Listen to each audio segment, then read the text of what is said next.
सोचो आपने अपनी लाइफ की पूरी सेविंग्स लगा दी है, ईएमआई भी चल रही है और रेंट भी दे रहे हो।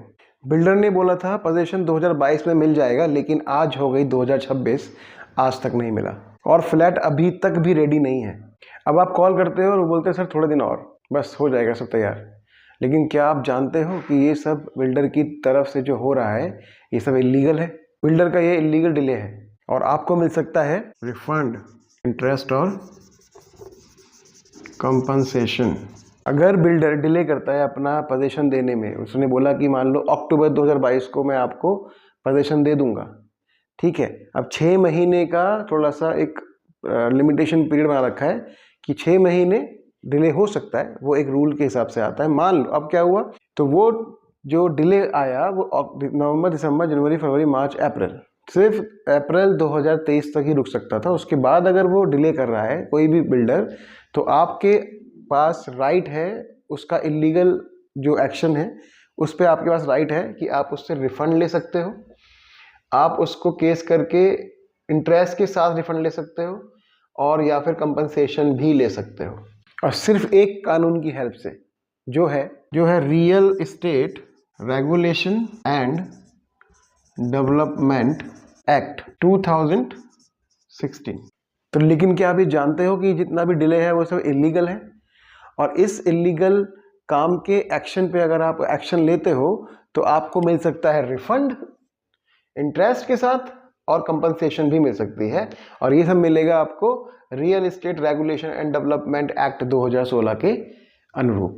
नोएडा एक्सटेंशन में राहुल ने 2019 में एक सोसाइटी में अपना फ्लैट बुक किया, तो बिल्डर बायर एग्रीमेंट में लिखा था पोजीशन दिसंबर 2022, मतलब जो पोजीशन मिलेगा वो दिसंबर 2022 की दिसंबर तक मिल जाएगा।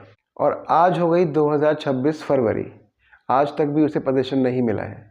राहुल आज भी ईएमआई भर रहा है, जहाँ पे रेंट पे रहता है वहाँ का रेंट भर रहा है, मेंटल स्ट्रेस झेल रहा है, और बिल्डर बोलता है कि सर कंस्ट्रक्शन लेट हो गया क्योंकि कोरोना आ गया था बीच में, मार्केट स्लो था। लेकिन रेरा के कानून के हिसाब से ये बिल्डर की सारी बातें इलीगल हैं। तो according to section 18 of real estate regulation and development act 2016, अगर बिल्डर टाइम पे पोजीशन ना दे तो बायर को राइट है कि वो अपना फुल रिफंड ले सकता है या हर मंथ इंटरेस्ट लेने का जब तक पोजीशन ना मिले। अब रेरा कंप्लेंट कैसे तैयार करें, तो आप लिख लें कंप्लेंट। रेरा में कंप्लेंट करने के लिए कौन कौन से जो पेपर है आपको तैयार रखने हैं। पहला स्टेप 1, बिल्डर और बायर का जो एग्रीमेंट हुआ था उसके पेपर। दूसरा, प्रोजेक्ट का रेरा रजिस्ट्रेशन जो उन्होंने बताया था कब का है, कब आ जाएगा, वो पेपर। तीसरा, स्टेट की रेरा वेबसाइट पे जाओ और स्टेप 4 ऑनलाइन कंप्लेंट फाइल कर दो उस पर। जैसे मान लो आप अगर यूपी पे रहते हो तो यूपी रेरा करके, तो ऑनलाइन कंप्लेंट फाइल करनी है। और उसमें आपको ये जो प्रूफ देना है वो देना है, एक तो डिले का, जो भी आपका प्रूफ है वो डिले का होना चाहिए, डिले किया है इन्होंने। दूसरा होना चाहिए पेमेंट रिसिप्ट, जो आपने पेमेंट दिया है उसको कितना पेमेंट किया है वो रिसिप्ट होनी चाहिए आपके पास। तीसरा, जो भी एग्रीमेंट आपका हुआ था बिल्डर के साथ उसे अपलोड करो, उस एग्रीमेंट को अपलोड करो। और रिलेवेंट लॉज में क्या क्या आएगा, ईमेल पे जो कम्युनिकेशन आपकी हुई है बिल्डर के साथ उसको आप अपलोड कर सकते हो। दूसरा, payment receipt, delay letters, agreement clauses, ठीक है।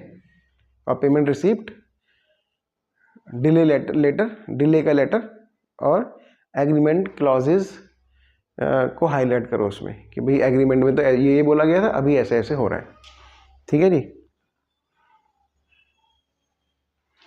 तो ये रिलेवेंट लॉज है जो मैंने आपको बताए। पहला, ईमेल पे जो कम्युनिकेशन आपकी हुई है उसको साथ रखो, उसको मतलब अपलोड करो।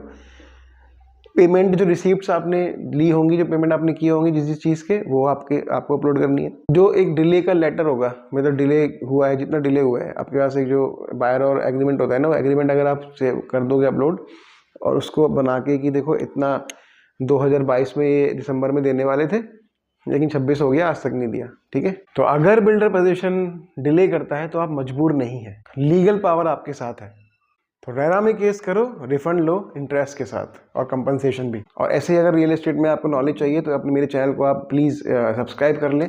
अगर वीडियो अच्छा लगा है तो लाइक करें। और किसी भी तरह की कोई परेशानी रियल एस्टेट में आपको आ रही हो, किसी भी फ्लैट में, प्लॉट में, या किसी ज़मीन में, या किसी मकान में, या विला में, कुछ भी ऐसा हो, उसके पेपर्स आपको चेक कराने हो, तो आप मेरे को वो ये मैसेज कर सकते हैं कमेंट के लिए, मतलब कमेंट कर सकते हैं और मैं ज़रूर आपकी बात सुनूंगा। आप चाहें तो मुझे दे सकते हैं, कोई भी परेशानी हो तो बता सकते हैं। और ऐसे इस वाले वीडियो को आप उन लोगों को शेयर ज़रूर करें जो बेचारे थोड़ा सा इन चीज़ों में फंस गए हैं, या जो लोग निकल नहीं पा रहे हैं इससे, तो या जो लोग बहुत परेशान हैं, कुछ चीज़ें उनकी अटक रही हैं रियल एस्टेट के हिसाब से, तो आप उसको ये शेयर भी कर सकते हैं। Thank you so much.